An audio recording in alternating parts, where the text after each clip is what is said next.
time for school, and it's no surprise that many of us are determined to study smarter instead of longer. But which study tips and tricks actually work scientifically and can help you get those perfect grades? First up, research shows that study sessions are most effective in small, short chunks. Instead of cramming in a 10-hour study session, it's much more effective to spread it out into 20, 30-minute sessions over a few weeks.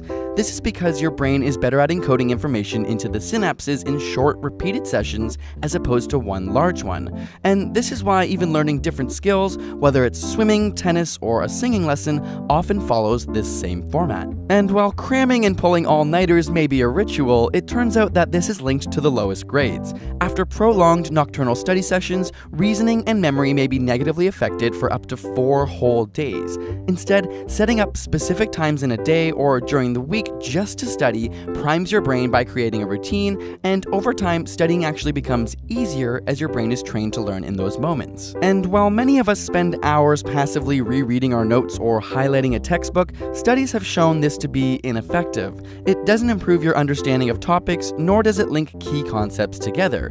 It can even be detrimental as it draws your attention to less important information. Flashcards, on the other hand, are proven to be excellent memory reinforcement tools, whether during your scheduled study times or during off times like a bus ride home. It also helps to have a specific goal for each study session. Instead of aimlessly studying, pick one aspect you'll focus on, whether it's balancing chemical equations or learning how to conjugate French verbs. If you can't explain it simply, then you don't understand it well enough.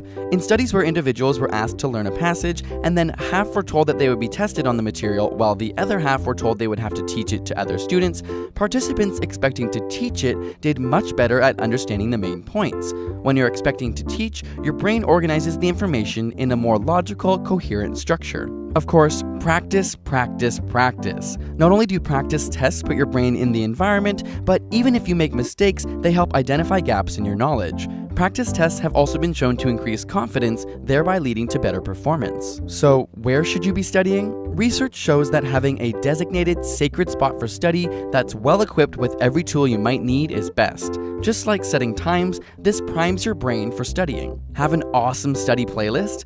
Not so fast. While some studies have shown that certain types of classical music can help improve concentration, a recent study has shown that learning with rhythmic background noise can be detrimental to focus, and those not using music fared much better. And if you haven't already, put away your phone. This is a no-brainer, but your texts and social media notifications severely decrease concentration. Of course, exams can be extremely stressful, so if you want some tips on how to deal with exam anxiety, check out our ASAP Thought video, which breaks down some tips for that. Link in the description. And a big thank you to TD Bank for sponsoring this video. If you're heading to campus this fall, click on the link below or visit td.com/student to see how TD can help you start school with a plan.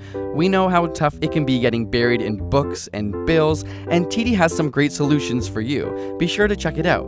And subscribe for more weekly science videos.